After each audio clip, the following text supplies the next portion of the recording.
kind of random. What does joining Hip Hop Now's Patreon mean? It means supporting the kind of hip-hop content that keeps you updated on the latest hip-hop news and moves. It means supporting the production of content like That Time in Hip Hop and Hip Hop Now Reviews. It means you care about the conversation and preservation of hip-hop music and culture. Hip Hop Now Patreon supporters get access to bonus content, merchandise, and more. Support the movement. Become a supporter of Hip Hop Now podcast today at patreon.com/Hip Hop Now. Coming up on this week's episode of Hip Hop Now podcast is a 2022 album review dump. Why? Because I should have been reviewing them all since the beginning. Let's do it. Let's get right to the business. Read these headlines. This album must be gone. This album must be gone. Classic album. Come to Hip Hop Podcast.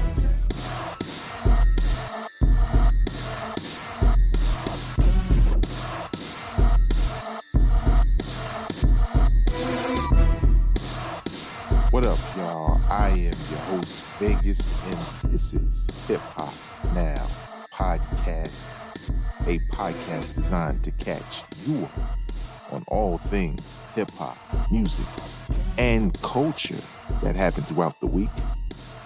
Big shout out to the people who make this podcast very possible in a lot of ways. Bring you a lot of very dope content through their support. The producers of Hip Hop Now Podcast over at patreon.com/Hip Hop Now. If you would like to find out what that's all about, the link is in the description of this episode. Click on it. Big shout out to hiphopdx.com because that's where I'm getting this episode from. Well, sort of. I'm using it kind of as a guide. So those who know, probably 2 years ago, pandemic beginning, I decided, you know what? I'm going to start doing reviews separate from the main podcast, right? Because I figured, maybe sometimes some people don't want just the news. They want, to know how an album is doing. And, the logic was to, review albums within the show. So, you get everything. You get the whole package. And then it was more so like, well, maybe I just give impressions of the album. And then I went full on reviewing 2 years ago. And the first year, I kind of was knocking out the big joints because honestly, there's a lot of hip hop that comes out all of the time. And it's hard to keep up with it, to be honest, right? Because there's a lot of mixtapes that come out. There's a lot of people in the game who are worthy of, having you press play on their album. And at some point, you begin to overwhelm yourself trying to review everything. So I stuck to a code for 2 years of, all right, I'm going to only review the albums that are being talked about the most, the ones that are getting the most attention. Now, that doesn't always mean the most popular artists will only get album reviews, because I was paying attention to, the hip-hop community. Like, what albums are they talking about? Especially if, an album was released, let's say, last week. If you're from the future, you know what to do. Get your punk ass out of here. But if an album was released last week and people are still talking about it like a week later, what a concept, right? Then I would review it, because to me, the interest was so high, it was worthy of reviewing. Fast forward to 2022, well, I haven't reviewed not one album this year.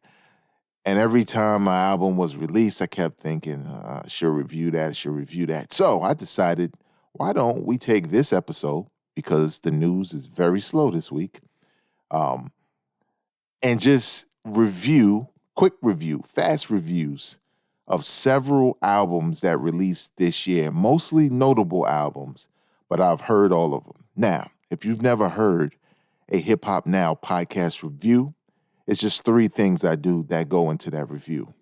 First listen is all about my initial impressions, right? What do I feel about the album off the first listen? Impressions only. Second listen, Now I'm listening a little deeper. I'm listening to lyrics, listening to beats. I'm listening to the sequence of the songs. Um, everything. Everything is I'm giving it a deeper critique by the second listen. And the third listen is more so the confirmation listen, right? That's when I'm basically confirming what I felt in regards to my impressions, as well as what I thought about it after listening on a deeper level to lyrics and beats and all that good stuff. So it's really just to confirm what I thought, and that confirmation isn't always, oh, it confirms it's a classic, or oh, I confirmed that it was good. No, I could also confirm that it's bad. So, without further ado, we got a couple albums to go through. Bars. Let's get started. Now, I know this didn't release necessarily in 2022, but it was so late in the game that most award shows will count it towards 2022. And that's Nas and Hit Boy's Magic.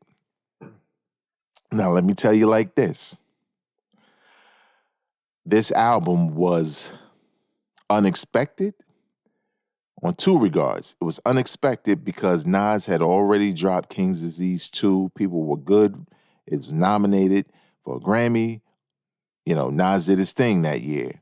But to end the year off with was essentially like an EP.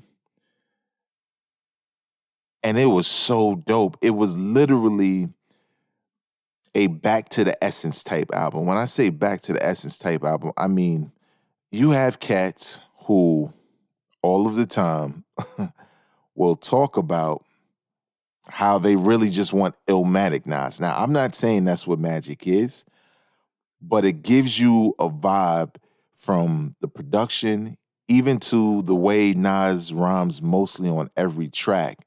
It's not this new Nas flow. It's not this King's Disease flow. That appears on maybe one or two tracks, but some of those tracks give you that old Escobar vibe. And it was a pretty dope surprise. Thumbs up for that album, for sure. Earl Sweatshirt, Sick. I feel, now I know some Earl Sweatshirt fans felt differently, but I feel like, for me personally, this is an album that probably the best album I've liked from him. You see, I'm hesitating. Probably the best album I've liked from him ever, to be honest. And I know some people feel like, are you crazy? Such and such and such and such. But there was just something about Earl's flow with the beats he chose, and it didn't always come together to me. I think this is a little bit better than what I'm accustomed to. I feel like he has a little bit more energy. Maybe that's what it is. But I can't say this is a great album because I don't feel that either. I feel like it's decent. Now, I'm not a diehard Earl Sweatshirt fan, so I can't tell a fan who's a diehard that this is better than anything because I really can't speak to it as far as in his catalog. But what I will say is if you were ever interested in what he had to offer and you know nothing about him, I think if you started here, it'd be a decent place to start because it's not a bad album, in my opinion. It's just okay. It's cool. It's cool. Corday, From a Bird's Eye View. Now, this album was highly anticipated by me because of a couple of features this young man did that made me say, you know what, he's all right. You know, I kind of like his stuff. I'm gonna mess with him. You know, I'm gonna check for his new album. And needless to say, I was kind of disappointed. I think the features, the freestyles, I think the album left a lot to be desired in the same way J. Cole used to do, like with his first album. Not all his albums, but his first album and maybe an album in between, probably For Your Eyes Only, where the freestyles and the street records kind of get you hyped and you feel like it's going to be something crazy. And you press play and you say, yeah, that's not exactly how we got here, right? It's not the same type of music and vibe that got me here. Again, this is another Earl Sweatshirt situation. I don't find it bad. I think it's just decent. And I think in a lot of ways, for the hype and anticipation I had, kind of let me down. Can't even front. Shade Noir, food for thought. I think if I had to start a top 5 of the year, this would be in it. Like if we had to do, okay, top 5 of 2022 right now, based out of, all the albums that have already dropped, I would say this is in my top 5 because I think Shade Noir is getting better with each project, right?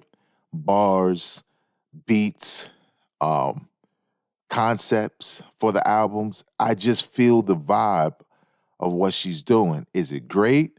Nah, I wouldn't go that far. Is it good?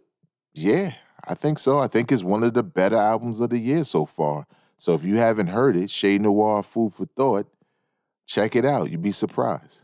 The ladies came for it too, you know what I'm saying? Conway the Machine, God Don't Make Mistakes. Now, this was the highly anticipated debut and exit album all at the same damn time from Conway the Machine on Shady Records. This is also where he essentially announced that he was leaving Griselda Records, no beef. And I sort of feel like this was a disappointment. I know what you're thinking. So are you saying it's whack? I am not saying it's whack. It's far from whack. Far from whack, for sure. But I still feel like this is somewhat of a disappointment. Now, why do I say that? Well, a couple of reasons. First and foremost, Conway's been hyping this album since before King to a God, which is, in my opinion, a way better complete project. It is hands down his best album. Not this album. From King to a God is better than God Don't Make Mistakes. I think God Don't Make Mistakes suffers a little bit from some less inspired beats. In some cases, just the run-of-the-mill Griselda sound. Sometimes that's not a bad thing, but sometimes that could be a really bad thing, depending on, the loop, right? If it's drumless, that loop better be fire. And in this case, I felt like this album just left a lot to be desired from this project, given how dope From King to a God was to me. I just expected something bigger based off of, how long he's been working on it, how long he's been talking about it. And I don't feel like we got that. So I won't say it's whack because it's far from whack. But I think it's just okay. I really think it's just okay. Now, I'm going to keep listening because I'm a fan of Conway the Machine. But I got to say, I'm not really impressed by this project. And I'm also encouraged in a lot of ways that because people won't rant and rave over this album, they haven't, that he will take that and feel some kind of way and come back with a much bigger and doper project. So we'll see. Vato, Long Run, Volume 2. Now, I think this is a mixtape. And when Vato first came on the scene with Cameron, I was a big fan because I thought he was dope. I thought he was cool. I thought he was a better version of a Jules Santana. I never thought Jules Santana was nice. I thought he was like catchy and trendy, basically, right? Like people just liked him because they liked Dipset. But at the end of the day, he left a lot to be desired. And I don't know if that had something to do with something else or just that was his level as far as, how he creates in bars. But don't get me wrong, he's been on some joints. He got some classics as far as verses. But I always felt like Vato was like a better version of a Jules Santana.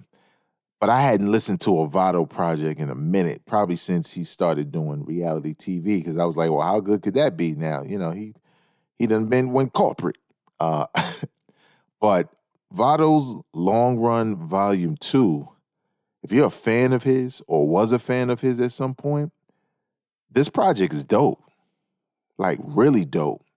Like heavy rotation for me right now, dope. Like if you had to pick your top 5 out of 2022 right now, it'd be in there because I just feel that strongly about it. Now, if you don't know Vato, you might be saying, yo, say he got bars like that. Nah, we're not saying all of that. We're saying, I mean, he would say that obviously, but what we're basically saying, what I'm saying, is that if you like that Dipset Harlem talk, some drug talk, some flashy talk, Vato is one of the best younger cats, air quotes, doing it. And I feel like this project was pretty dope for what it is. Dr. Dre, The Contract. Now, this is a couple of songs that Dr. Dre did with a number of features for the Grand Theft Auto 5, like, downloadable content that came out. You can't really say this is whack because it's not, but it does leave a lot to be desired. I would have preferred if Dr. Dre just dropped a full-on album than to drop this, which is not an album, right? It's a collection of songs. But when this is Dr. Dre. He got some dope features. You listen to the collection of songs, they're all good, but as a collection, they're just kind of like forgettable in a lot of ways. So I would just say, if you're a Dr. Dre fan and you like everything he did, all right, well, go ahead and scoop it up. If you like Compton, like I did, you probably like these also. But these songs sort of feel like records that were left off of Compton. And I'm not a fan of Dre's new rhyming style. He's always been aggressive, but he's always kind of been laid back also. And it's like everything he says is just extra. It's not chill, right? You watch him at the Super Bowl doing, the songs from the regular Chronic, and you realize how laid back his flow was. And it was actually dope back then, like on Still Dre and all of that. Now he's like almost Onyx in it. And Dre, stop doing that, man. It's not good. It's not a good look. All right, next up, Continuance. I told you I had a lot. Currency and Alchemist.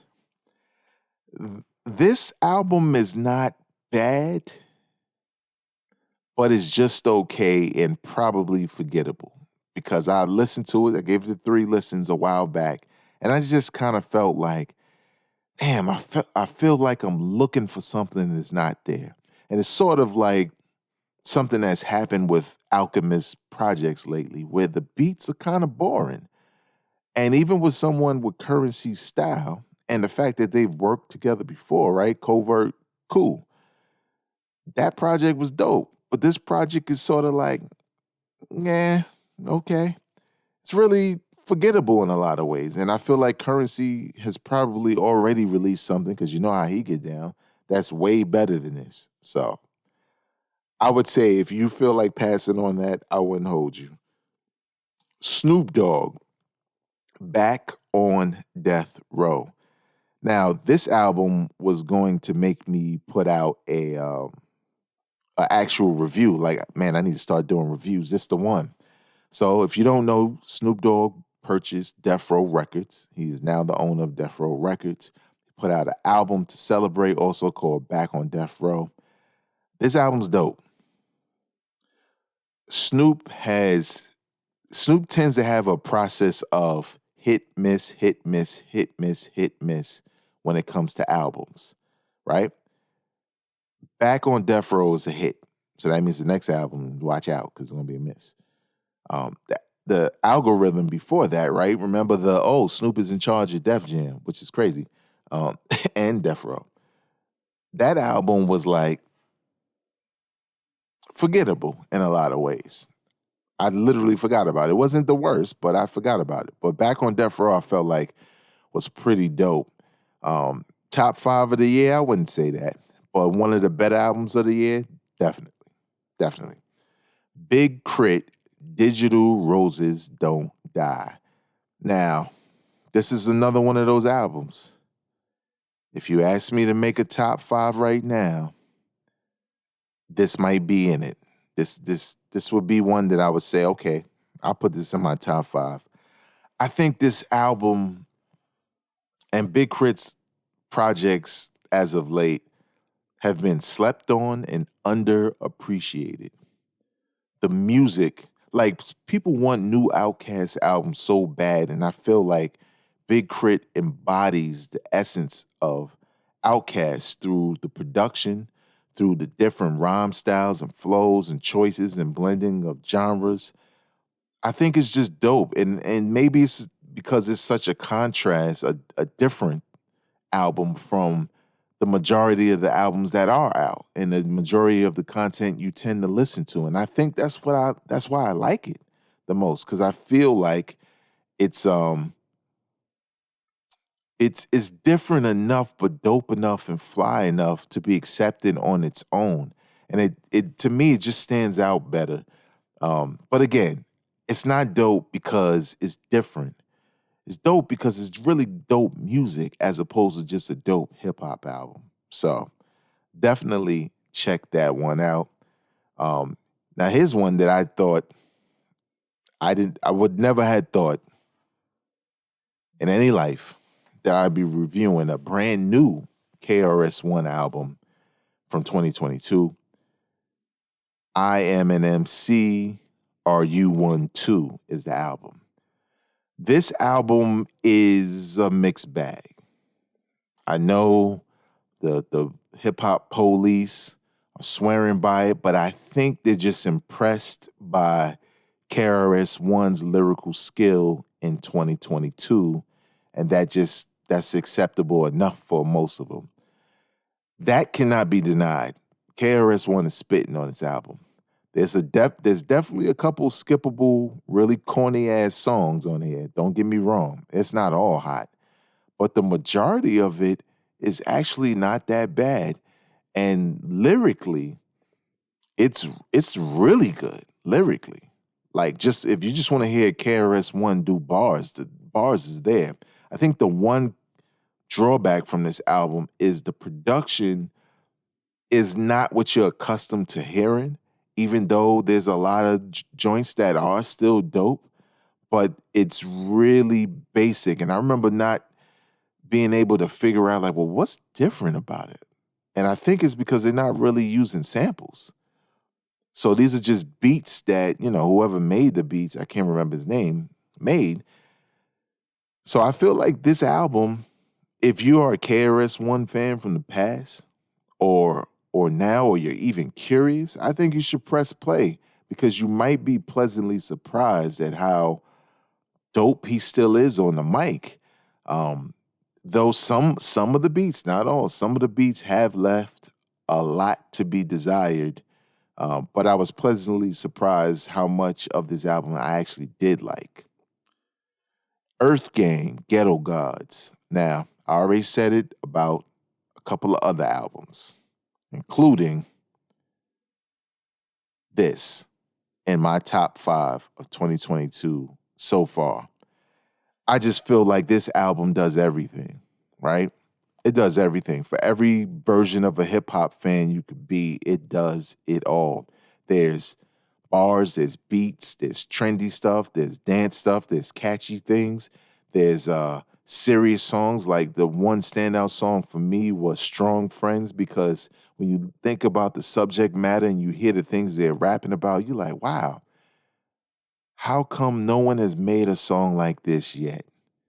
It's one of those things where a light bulb goes off in your head and said, this is like a perfect song. This is the type of song that gets picked up nationally because of the message, and Earth God becomes bigger than they are now. I just feel like this album is dope. If you a boom bap to death head, I'm gonna die boom bap. Don't even press play, fam. This ain't for you. There may be some stuff on here for you, but you'll be skipping a lot because this is for the music fan, the hip hop fan that doesn't have a restricted palette for hip hop. What I mean by that, well, that you don't like one type of hip hop sound. I think EarthGang really did a great job embodying all types of versions of how you can flow and eras of beats and stuff like that. It's just really dope album. Check it out. RZA and DJ Scratch, Saturday Afternoon Kung Fu Theater. Now, I am not the biggest fan of RZA as a solo act. I know people love Bobby Digital. Congratulations to you. But I've never been that. And I'm not going to lie, on my initial first impressions, I was like, yeah, it's okay, but I don't know.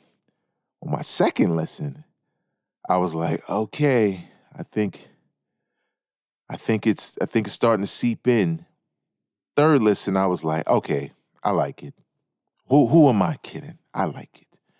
What I like about it, if you're nostalgic for anything that remotely sounds like the woo of the good old days, right?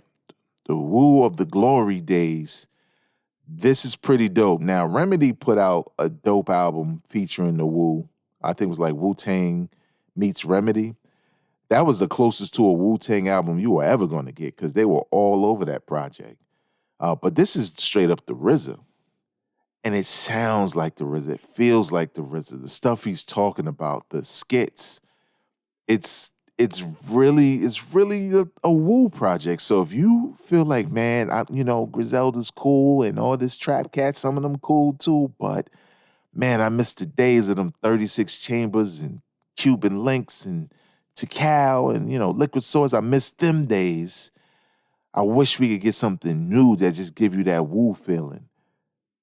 Saturday Afternoon Kung Fu Theater. If you like RZA, not just as a producer, but also as an MC, you should check this out. The only knock on it, I consider it to be good, but the only knock on it is really short. It's like 7 songs, and these are not long songs. And I think one of those is a skit. So it's more like 6 songs. But definitely worth your time. And lastly, as far as albums that I've listened to and are now reviewing, Benny the Butcher, Tana Talk 4. I'm just going to tell y'all like this. Benny did it again. And if we're talking about top 5s of 2022 right now, this is going in there. I think this is making it all the way to the finish line. Now, hold up. Caveat, small caveat. Benny the Butcher is probably my second favorite rapper right now behind Kendrick Lamar. And Tana Talk 3 was a tall order. It was. It's just the type of joint where it was like his breakout joint, and you can't really top that. But what I think I like about this album is it does not try to top that. It adds to it. More 10 Crack Commandments. I mean, there's some joints on here. J. Cole's verse on this joint. This is a pretty dope album. And it's like it's boom bap, but it's more than that. You know what I'm saying? And also, this is probably the first time where I was like, now this sounds like Alchemist producing. Alchemist has produced several tracks on here. Nothing like some of the other things that he's produced that are, usually boring. This is a really dope album. So there you have it. Now, as at the time of this recording, there's a couple of other albums that I'm going to check out. There's some albums that I also checked out that, wasn't great, and I didn't talk about them. Some of the albums, though, that I got lined up to review or projects is Davies has a new project out, a mixtape out called How Did I Get Here? The Cool Kids dropped a joint called Before Ish Got Weird. Elzai and Georgia Ann Muldrow put out a project called Zeitgeist. And King Crooked and Joel Ortiz put out a joint called Rise and Fall of Slaughterhouse. The controversy. Those are going to be a couple of albums I'm checking out. 2022 is starting to pick up because once I didn't have a top 5, and now I think I have one. And we have so many months to go. We have so many albums that are on the horizon.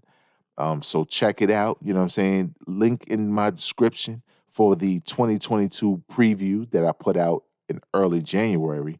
Also on Apple Music, I have a playlist, the best of 2022 so far, featuring some songs from some of these projects along with other projects.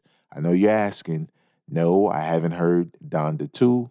When I hear it, but I'm not buying that rubber puck to listen to it. I'm sorry.